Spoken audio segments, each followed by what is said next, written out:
What's up, Bills Mafia? I'm Fernando Schmude. That's your leading the charge. And today, one day later, right?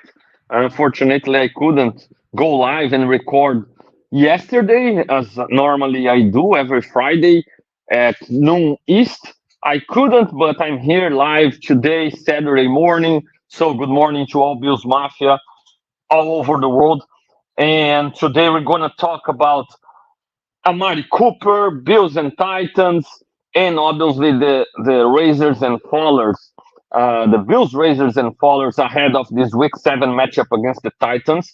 That's an actually an article that I've written weekly at Buffalo Rumblings. So feel free to go to the Buffalo Rumblings website and read every week my Bills, Raisers, and Fallers for the respective weeks. And this week, today, probably my latest one will be published again with the latest Raisers and Fallers before this matchup against the Titans. So I'm gonna talk about them here in the show today so I can even develop more about the honorable mentions I use every week on the article. I normally list the top three on each category, top three Razors, top three Fallers, and also give some honorable mentions. And today I'm going to develop on them here, talk about those honorable mentions mostly, since you can read about the main Razors and Fallers for this week on the website. And as soon as it's published, I will make sure the article is linked in the description of this video. So hit that like button, subscribe to Rumblings Network channel, subscribe also to my own Fernando Schmude channel, support us. Rumblings Network is back producing content. A lot of great creators, Bruce Exclusive, Jay Spence the King, Sarah Larson, Joe Boccacino, Jamie D, Big Newt, uh, Sterling Furrows. All the band is back together producing a lot of great content. So subscribe to Rumblings Network, support us, hit that like button when watching on YouTube. Also rate us, download, play, rate us on Spotify, Apple Podcasts, Megaphone, Amazon, no matter what you want to listen, whatever is your favorite podcast aggregator, we are there available. So support us because we are building this thing for Bills Mafia, from Bills Mafia to Bills Mafia, and in my case, all over the world with the Portuguese content as well. Every Sunday with the leading the charge in my own Fernando Schmude channel, even with extra content during the week. So we count on your support. There are some tools there with Super Chat. So feel free to support, hit that like button, subscribe, and we are very thankful for all your support all over the world, Bills Mafia. So without further ado, Franklin is already here in the chat. Feel free to interact via chat. He's sending a good morning to all Bills Mafia.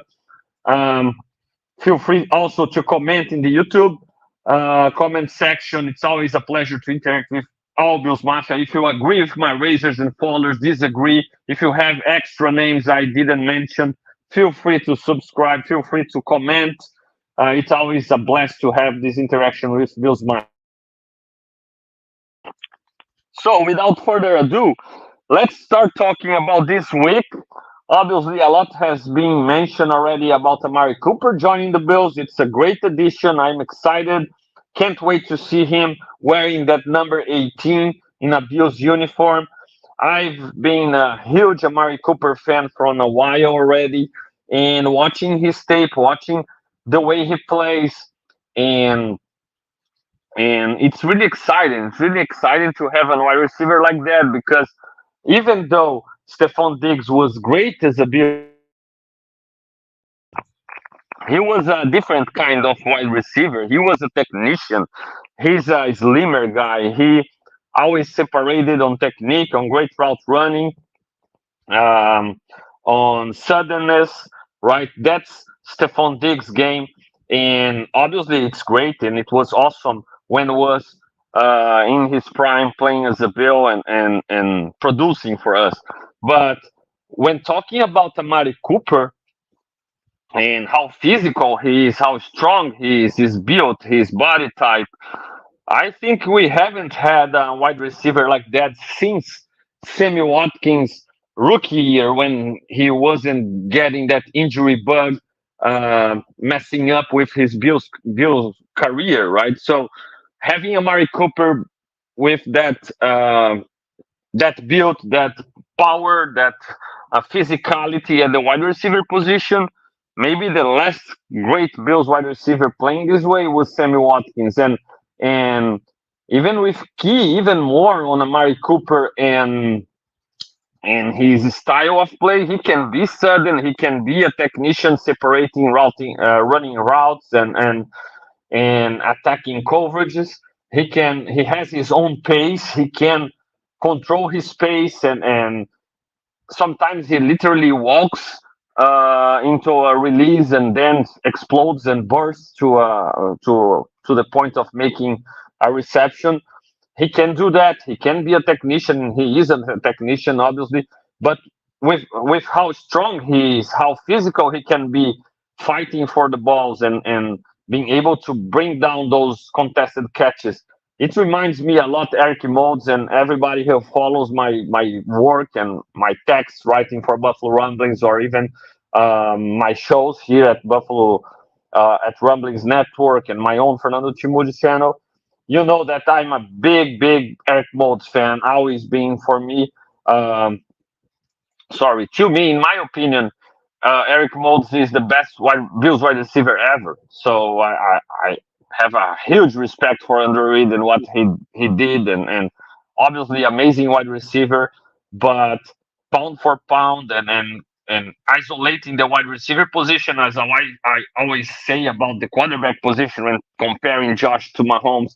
If we isolate Moulds and Andrew Reid, ignore their take away their quarterbacks, take away their situations, and just analyze the wide receiver itself, I have a hard time having Andrew Reid over Eric Moulds. He was physical, he was dominant, he was explosive, and obviously was a technician as well. And Amari Cooper might be our first wide receiver since Moulds in that style. Maybe Sammy Watkins was a little bit, but I don't think he was as physical imponent as Modes and now Amari Cooper can be. So really excited to see number 18 catching passes from 17. Hopefully it starts well tomorrow against the Titans and rooting hard so this partnership can work well. The Bills can have success this year with them and they can find a way to extend Amari Cooper and he can be this number one target for Josh for years to come. Um, Other than the Amari Cooper situation for tomorrow's game, also obviously the Titans with a poor hack record, a lot of people taking this win for granted, but they're dangerous. They are a dangerous team. They are especially a dangerous defense. All right, they have a strong defense. They have a pair of defensive tackles really stout with Simmons, who's been great for years now, and the rookie Davontre Sweat, a huge guy. This partnership inside will make things tough for the Bills to run the ball inside. The Bills love to run the ball there. It's a big test for our offensive line.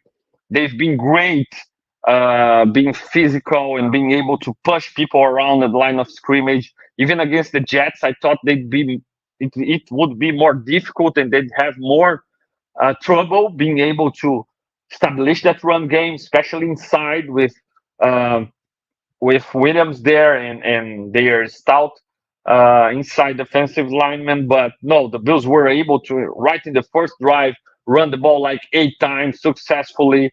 Ray Davis had a great game, and he's one of my razors.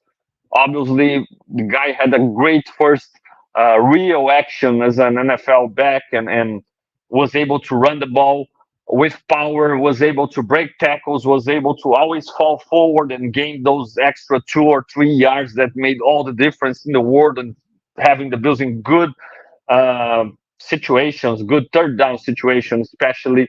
So, tomorrow against the Titans, another big test for our offensive line. because this pair of defensive tackles, those guys are hard to move, and if our offensive line can move those guys and open gaps in the run game against that duo, they might be able to do it against anybody in the league because that's really a stout duo, a difficult one to run the ball inside. And we might see the Bills trying to run the ball a little bit more outside, since even Ray Davis is questionable for tomorrow game with his injured, an issue he had late in the game against the Jets. But James Cook is back. Ty Johnson is pretty fast as well, so the Bills might be able to try to run outside, avoid those two huge guys inside their defensive line, and take advantage of the boundaries. Try to run the ball there. Take advantage of Cook and Johnson's speed and try to avoid those big tacklers inside. So um, it's going to be interesting because this Titans defense is difficult. They have talent in their cornerback um, depth chart as well. Ladarius Need is there, longtime former Chief, right, and really underrated corner in my opinion, one of the best in the league. So um, the Bills will have a tough test when matching up our offense against their defense. It won't be that easy. And on the offensive side of the ball, they have the pass catchers. Those guys are savvy veterans. They can hurt the Bills defense downfield. The Bills defensive backfield will have their hands full with DeAndre Hopkins, Calvin Ridley, uh, Boyd, former Bengals. So they have experienced pass catchers, and Will Levis has had a poor season so far, a lot of interceptions. He threw the ball just very few attempts last game, and it seems the Titans are afraid of giving him the ball, allowing him to throw with all the interceptions and with all the inaccuracy he's dealt with this season so far. But a year ago, Levis was impressive, and obviously this coaching staff change didn't work well or hasn't worked well for him so far. Still, Levis has the arm, all right, and he has the pass catcher. So the Bills gotta pressure him, and one thing that the Titans have done poorly is protect their young signal caller. So the Bills gotta have success rushing the passer. The Bills will need another big game from Epineza, from Greg Rousseau. Ed Oliver is back, so the Bills will need those guys playing well, rushing the passer hard, so they can really get Levis in trouble, right? And I believe that's a key against these offense because obviously they will try to run the ball with Pollard, a good back. So the Bills have had trouble containing the run game. So we'll see how it works, how this matchup works. Obviously the Bills are the favorites, but it's not a gimme. Every game in the NFL is dangerous, and and the Bills aren't. If you look player for player, right? It's not like the Bills are the most talented team in the world. All right, the Bills have Josh Allen, obviously, but then when analyzing the other players, we don't have like a lot of elite players by themselves. They have a lot of good talent that play well together, play well within the schemes, right? So it's important for tomorrow to have the coaching staff to have a good plan since the beginning. The Bills have struggled recently with slow starts, especially defensively, and then the good adjustments comes by the halftime, and the Bills can recover in the second half. The Bills got to start stronger against the Titans. They can't allow the Titans to like the game, to believe they can win. They got to impose themselves and be able to open a good lead early so they can make the Titans feel the pressure and feel like, oh my God, another one of those tough ones. So those teams that are losing a lot of games, you can't let them believe today is different. You got to remind them, no, today is going to be another tough day.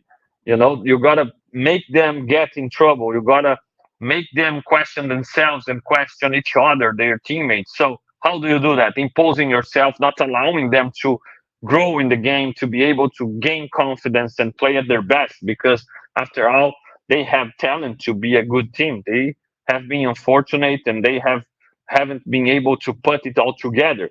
Hopefully not against the Bills as well. The Bills are back home. It's great to play at the Highmark Stadium again in front of Bills Mafia. So can't wait for this game tomorrow. Can't wait to see Amari Cooper making his first appearance as a Bill and to see all the guys back in the lineup, right? The Bills are pretty healthy right now.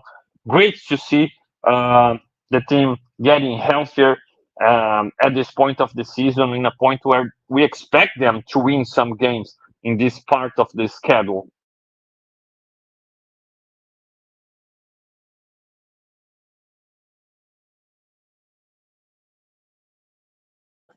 So, um, with the Bills and Titans playing tomorrow, so I'll bring my razors and fallers for this week matchup, right? And that's again, that's something I've been writing for Buffalo Rumblings Weekly, and it's gonna be published soon. I'm live now at it's 9:30 East, right?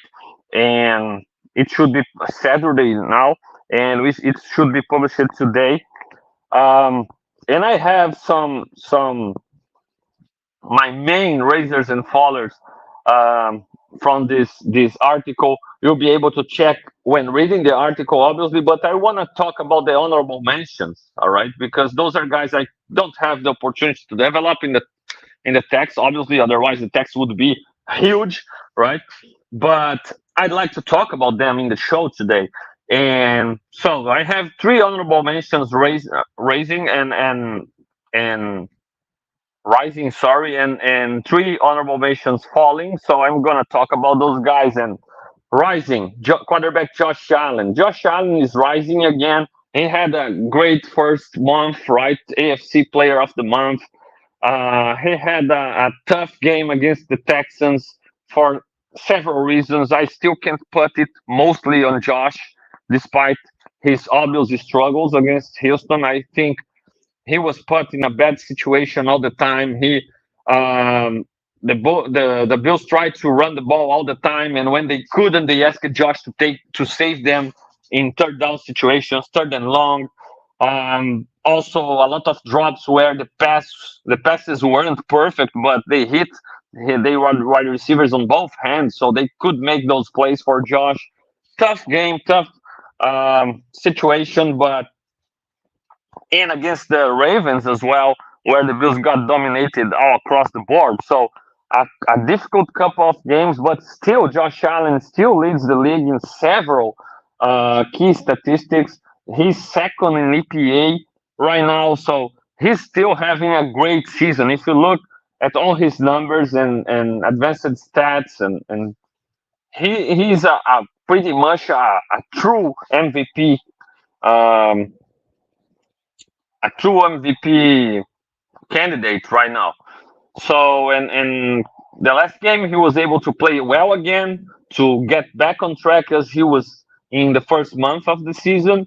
And Amari Cooper is arriving, right? So I couldn't have Josh Allen trending up more than right now with number one option coming to town to put all the other wide receivers and pass catchers in the group in their respective ideal spots because Dalton Kincaid, yes, all of us hope he can become that number one weapon in the offense, sort of kind of Kelsey. Kelsey is always the comparison for Kincaid and the guy we want Kincaid to become.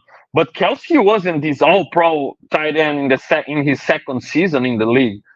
Kincaid will need time as well, and the Bills might have tried him as the number one weapon and built the offense around him, but it's probably too early for that. And Kincaid, who is one of my risers for this week as well, was able to play better last week already and rebound with six catch in seven targets performance, 51 yards, pretty reliable. He was able to haul in most of the passes Josh threw his way, and that's the expectations with Kincaid every game.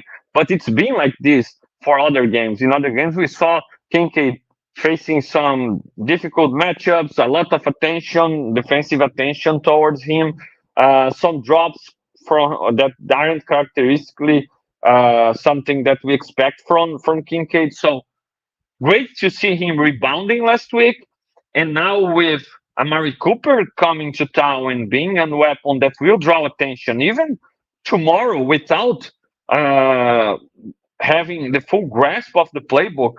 If you are the Titans, are you really allowing your corners to stay one-on-one on an island with Cooper? Are you really willing to oh he doesn't know the playbook, I will let my cornerback on 1-1 against him expose it because he doesn't know the playbook that well yet? Are you willing to try it? Because man, just like Cooper said in his first interview as a Bill, it's at the end of the day, it's football, right? And if you have him 1-on-1 and no help on that side, it shouldn't be that difficult for Josh and Cooper to check into a slant, into a go route, in a double move or something. We know Cooper can run those routes pretty well and take advantage of those 1-on-1 matchups. So with Cooper now bringing the attention to him, right? Kincaid should benefit of that, and he's already coming from a good performance. So I expect Kincaid to have a good game tomorrow and to keep trending in the right direction. Not just him, but all the wide receiver group should take advantage of the arrival of Amari Cooper. Obviously, all the guys that are still getting snaps, right? Because people will lose some snaps thanks to the Amari Cooper presence and obviously the targets going his way. But guys like Kincaid, Shakir, those guys should benefit a lot. Keon Coleman, those guys should benefit a lot from Amari Cooper in Buffalo, and now they aren't like the number one weapon, the number one wide receiver. No, they should be able to divide that responsibility with Cooper. And remember, last season with Joe Brady and still Stephon Diggs in the roster, Diggs got a lot of targets, but Shakir and Kincaid had more receptions than Diggs since Brady became the offensive coordinator, right? We don't know if Cooper will be able to catch more passes than Diggs did last year. We hope so because Diggs had a lot of drops and wasn't really playing at his best since Brady took over.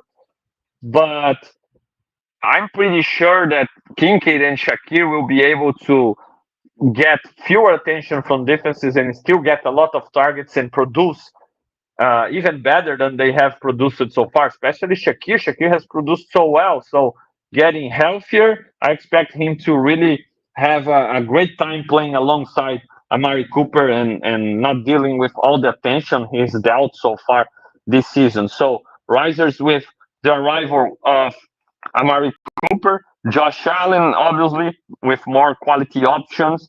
Um, Dalton Kincaid being placed in a not a number one weapon anymore, and less pressure on Kincaid to be that number one guy. Now he can share this responsibility more with Shakir, which he was doing already, and especially with Cooper that's arriving right now. So other riser for this week against the Titans. Defensive end AJ Peneza. AJ Peneza is coming from his best game this season, 2 sacks, right? One was that crazy fall, but still he got the sack. 4 tackles, 2 sacks, 1 tackle for loss, 2 quarterback hits. Epeneza was really quiet all season long, and I was bothered by his performances because Epeneza finally got the opportunity to start. Right, Von Miller has been his backup, and now obviously Miller is suspended. But um, Epeneza wasn't playing well enough for a starter since the beginning of the season. He was pretty invisible. We weren't getting the production from him. Before him, Javon Solomon flashed in fewer snaps. Von Miller player better than him. Rousseau obviously playing better than him.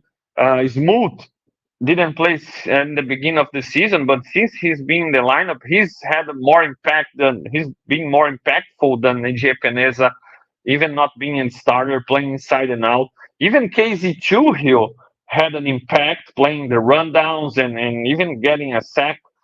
And AJ Peneza was pretty invisible. Last game against the Jets, against the tougher competition maybe this year, or one of the toughest in Tyrone Smith, Peneza put up on show. Like he was going through Smith like Smith was a rookie left tackle, right? Speed, power, especially technique. His use of his hands. Ebenezer was awesome against Smith. His sack where it was the the zebras threw a flag. That sack was a thing of beauty. The way he beat Smith and went after Aaron Rodgers looking for the ball, and the reason he fell over Rodgers was because he was trying to strip that ball from Rodgers. So great performance from Epenez, and can he build up on that performance? Because the Bills need more consistency from their pass rushers, right? The only consistent pass rusher this year has been Von Miller, and he's suspended now. So Von Miller has been able to get a sack every single game until the Ravens game. The Ravens game he didn't play much because the Bills are saving him from passing downs, and there weren't many clear passing downs against the Ravens. So, uh, but other than Von Miller, Rousseau had a great beginning and then fell off, and obviously always plays great run defense. But as a pass rusher, he's getting better again the last few games. But he started on fire. He cooled down, and now he's trying to rebound and getting better again, but still not dominant as we expected him to be with the beginning and the preseason performances as well. AJ Peneza was totally ice cold, but now last game on fire. Can he keep it up? Can he continue to build?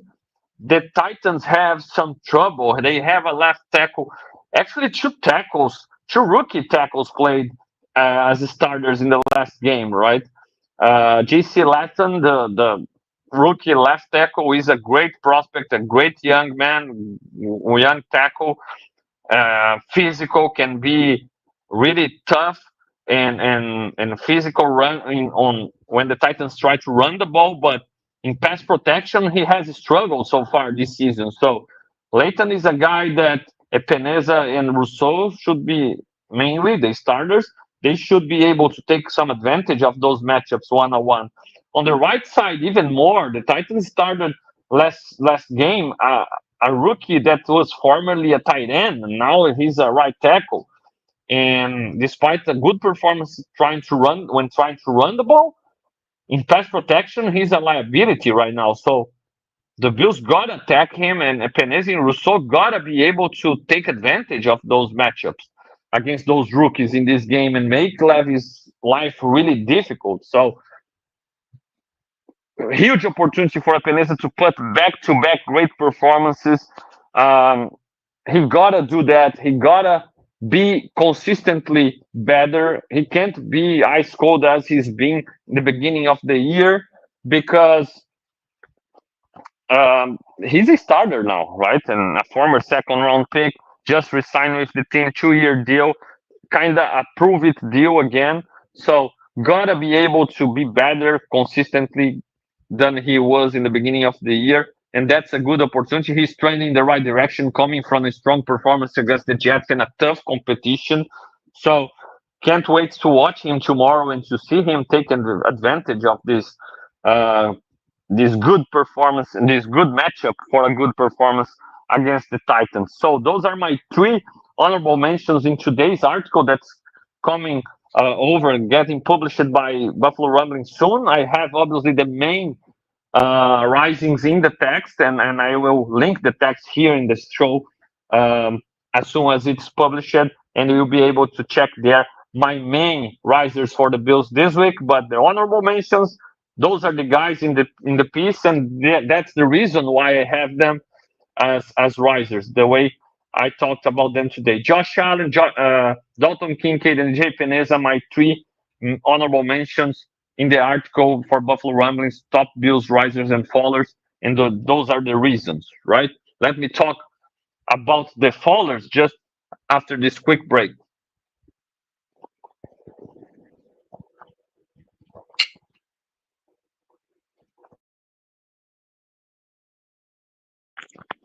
So, unfortunately, we can't talk about just people playing really well. There are people who are not that well, playing not that good so far, right? Could be better, or maybe are falling because they didn't really play well, and now those opportunities should be uh, gone with new people take advantage of those snaps, right?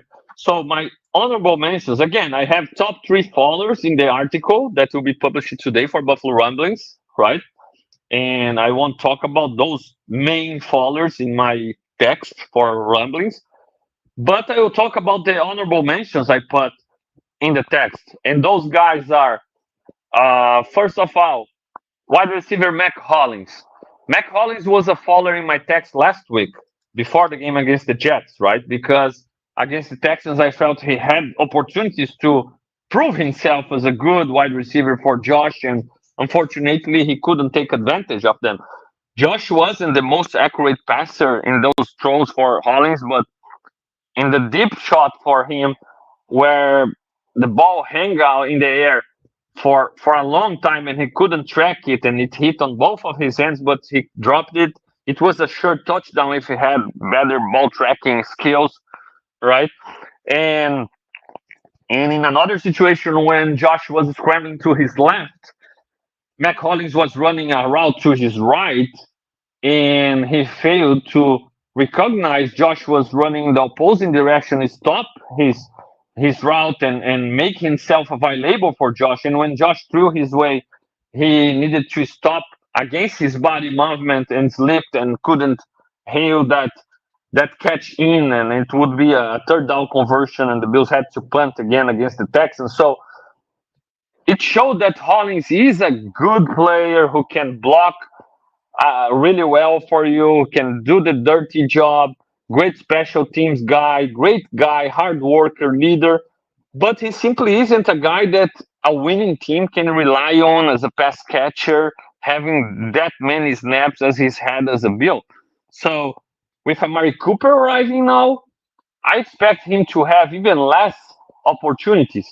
Not sure if it's gonna happen, and I'm afraid Keon Coleman might start to have less snaps. I'm afraid they slot in Amari Cooper in Coleman's X place and simply bring the rookie to a backup role, and it wouldn't be smart by the Bills. No way, because Hollins is limited as a pass catcher. He can block for you in the run game, but as a pass catcher, he's extremely limited. And I believe Keon Coleman has the frame and the body type and the strength to be a solid blocker as well. Obviously, he'll have his mental lapses as a rookie, but just like last season against the Jets, last week, sorry, against the Jets, Hollins was able to win on a one-on-one and make a catch in the red zone for a touchdown. But in the other situation, similar situation, only one opportunity mismatch, zero blitz, drop again, right? So ideally, in the ideal world, all right, you have Amari Cooper as your X now, and you can move Coleman around, and you can use Coleman in that Hollins role. You can start to teach Coleman in that role. That's, in my opinion, the ideal situation for the Bills because Coleman can be a really good big slot, and he's played a lot in college like this, and also as a Z wide receiver and be moved around, he can do that. So he can play that Hollins role, and bare minimum, I'd expect the Bills to, just like they did with Matt Milano when he was a rookie and had Raymond Humber playing a lot of snaps as a linebacker and Matt Milano coming in, rotating in, and as the season progressed, Milano was getting more opportunities and then became a full time starter later in the season. I'd expect the Bills bare minimum to do that with Coleman and Hollins now. Make Hollins Humber for Coleman Milano, right? That would be okay for me, right? I can live with that, but I want to see by playoff time we having like Amari Cooper on the field most of the time, Keon Coleman on the field most of the time, Khalil Shakir on the field most of the time. Those are your top three wide receivers. I want them on the field a lot. Maybe Curtis Samuel here and there. Curtis Samuel was able to finally have a little bit better game last game, being involved in different ways other than screen passes and out of the backfield. So those are best receivers. Have your best guys catching the ball because you can't have that many snaps for Hollins just for blocking purposes. And just like we saw so many times, it will cost you when he got to make some plays as a pass catcher. So he's trending down, in my opinion, because there will be fewer snaps for him, hopefully, right? Because the coaching staff can keep giving him a lot of snaps, and maybe Keon Coleman would be the guy trending down in this situation. It would be crazy unfortunate, in my opinion, because Coleman has so much potential to offer Don Hollins that it would be a shame to have him as a backup and not seeing the field in his rookie year. Because okay, Hollins is a guy that won't make mistakes, mental mistakes, run wrong routes, or miss a block in the run game, but he can't offer what Coleman can. I'm pretty sure Coleman in that Hollins' spot against the Jets wouldn't drop that pass inside on a mismatch against the safety against zero blitz. I trust Keon Coleman to make that catch. So um, I hope the Bills can see it like this as well. Give Coleman still a lot of snaps, a lot of opportunities, at least mixing in with Hollins, and we can see less of the veteran as a wide receiver because he can be an important piece in the special teams. But in the offense, as a run blocker, honestly, I expect other guys to be able to do it as well and offer more as pass catcher. So Hollins as one of the honorable mentions as a faller. Another guy falling, Ty Johnson, running back. Look, it's not Ty Johnson's fault. Ty Johnson has been able to play really, really well since last season. Every time he gets an opportunity, he delivers. All right, he makes the most of the fewer run attempts he's got. He's reliable. He hasn't had any fumble issues so far. So I'm pretty sure Ty Johnson continues to be the when the Bills want to run off the clock and they need ball security, he might be your guy. But with the way Ray Davis played last week, right? And the way James Cook was playing in the beginning of the season or before last game when for the first time he missed the game, I feel it's hard to still give Ty Johnson so many run attempts and snaps just because the other guys are really good, right? The offensive line is doing their job, and James Cook this year, uh, man, it reminds me the way he's being patient, waiting for blocks to set up and reading the roles and bursting through those roles.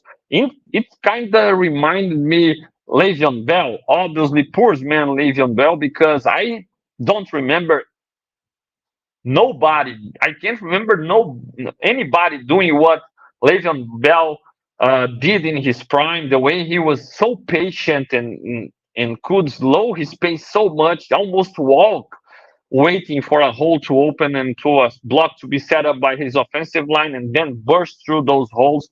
It was a thing of beauty.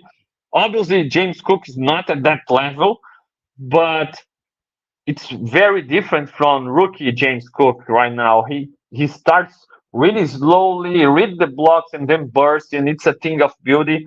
And I really enjoy watching James Cook running the ball nowadays. But then we saw Ray Davis last game, and it's a different style, being patient as well, but attacking the holes and lowering those shoulders and bringing the boom over the defenders. So it's a thing of beauty as well. And the way he can lower his shoulders and gain those 2 or 3 extra yards falling forwards every time. It's a big time skill for this Bills offense, especially with how often the Bills want to impose the run game.